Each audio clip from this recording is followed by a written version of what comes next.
Welcome to Radha channel. ನೋಡಿ friends, ನಾನಿವತ್ತು ಹಾಗಲಕಾಯಿ ಪಲ್ಯ ಮಾಡಿ ತೋರಿಸ್ತಾ ಇದ್ದೆ. ಇದೇನು ಕೈ ತೆಗೆದು ಬೇಡ, ಉಪ್ಪು ಒತ್ತಿಡ್ದು ಏನು ಬೇಡ ಫ್ರೆಂಡ್ಸ್, ಅಷ್ಟು ಲಾಯ್ಕ್ ಅದು ಕೈಯೇ ಇರೋದಿಲ್ಲ. ಹಾಗೆ ನೋಡಿ, ಹೀಗೆ ಹೋಳು ಕತ್ತರಿಸಿ ಇಟ್ಕೊಂಡಿದೆ. ಇದನ್ನೀಗ ಬಾಣಲೆಯಲ್ಲಿ ಒಂಚೂರು ಬೇಯ್ಕೆ ಹಾಕಂತೆ. ಹಾಗಲಕಾಯಿ ಹುಳ ಹಾಕಂತ ಇದ್ದೆ ಬಾಣಲಿಗೆ. ನೋಡಿ, ಒಂಚೂರು ಬೆಲ್ಲ ಹಾಕಂತ ಇದ್ದೆ.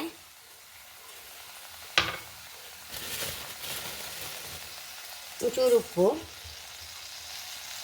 ಈ ಟೈಮಲ್ಲಿ ನಾನು ಮುರಿನೋಡು ಹಾಕಂತ ಇದ್ದೆ. ಹುಣಸೆ ರಸ ಬೇಕಾದವರು ಹುಣಸೆ ರಸ ಹಾಕೊಳ್ಬೋದು. ಸ್ವಲ್ಪ ನೀರು ಹಾಕಂತ ಇದ್ದೆ, ಬಿಸಿನೀರಿತ್ತು, ಬಿಸಿನೀರು ಹಾಕಂತ ಇದ್ದೆ. ಹಾಗೆ ಒಂಚೂರು ಅರಿಶಿನ. ನೋಡಿ ಫ್ರೆಂಡ್ಸ್, ಇದು ಮುಚ್ಚಿಟ್ಟು ಬೇಯುವಾಗ ಈ ನೀರು ಆವಿ ಆಗಿಬಿಡ್ಬೇಕು, ಫುಲ್ ಪಲ್ಯ ಡ್ರೈ ಆಗಿಬಿಡ್ಬೇಕು. ಇದನ್ನೀಗ ಮುಚ್ಚಿಟ್ಕೊಂಡು ಬಿಡುವ. ಹೀಗೆ ಮುಚ್ಚಿಟ್ಕೊಂಡು ಬಿಡುವ. ನೀರು ಒಂದು 5 ನಿಮಿಷ ನೀರು ಫುಲ್ ಖಾಲಿ ಆಗಿಬಿಡುತ್ತೋ ಆವಾಗ ತೋರಿಸ್ದೆ. ನೀರು ಖಾಲಿ ಆಯ್ತಾ ಬಂತಲ್ಲ ನೋಡಿ, ಉಪ್ಪು ಹುಳಿ ಎಲ್ಲ ಎಳ್ಕೊಂಡಾಯ್ತು ಹೋಳು. ಈ ಮುರಿ ನೋಡಿ ಇಂತ ಹಾಕ್ಕೊಂಡು ಬಿಡ್ತೆ ಫ್ರೆಂಡ್ಸ್, ಇನ್ನು ಬೇಡ. ಇದು ಚೂರು ಹೀಗೆ ರೋಸ್ಟ್ ಮಾಡ್ಕೊಂಡು ಬಿಡುವ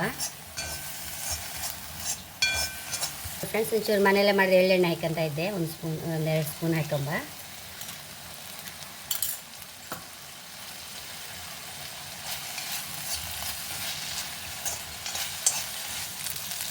ಫ್ರೆಂಡ್ಸ್, ಒಂಚೂರು ರುಚಿ ತಕ್ಕ ಹಸಿಮೆಣಸು ಹಾಕಂತ ಇದ್ದೆ. ಹಸಿಮೆಣಸು ಇಷ್ಟ ಆದವ್ರು ಮಾತ್ರ ಹಾಕೊಳ್ಬೋದು, ಬೇಡದವ್ರು ಬಿಡ್ಬೋದು. ಮೆಣಸು ನೋಡಿ ಹಾಕ್ತೇನೆ ನಾನು. ಹೇಗೋ ನೋಡಿ, ಒಂಚೂರು ಬೇವಿನೆಲ್ಲ ಸಾಯ್ಕೊಂಬ. ಒಂಚೂರು ಕೊತ್ತಂಬರಿ ಹುಡಿ ಹಾಕೊಂಡೆ.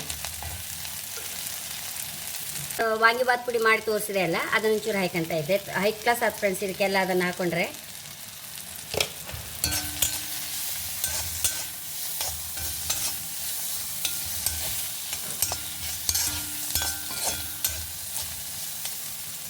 ಚೂರು ಕೊತ್ತಂಬರಿ ಸೊಪ್ಪು ಹಾಕೊಂಡೆ ಫ್ರೆಂಡ್ಸ್. ಆಯಿತು, ನಮ್ಮ ಪಲ್ಯ ರೆಡಿ. ನೋಡಿ ಫ್ರೆಂಡ್ಸ್, ಇದು ಚೂರು ಸಹ ಕೈ ಇರೋದಿಲ್ಲ, ಮತ್ತು ಸುಲಭ ನೋಡಿ. ಏನು ಒತ್ತಿಡ್ದು ಬೇಡ, ಉಪ್ಪು ಒತ್ತಿಡ್ದು ಏನು ಬೇಡ ಫ್ರೆಂಡ್ಸ್, ಇದು ಕೈಯೇ ಇರೋದಿಲ್ಲ. ಈಗ ಫ್ರೆಂಡ್ಸ್, ಬೌಲಿಗೆ ಹಾಕೊಂಬ.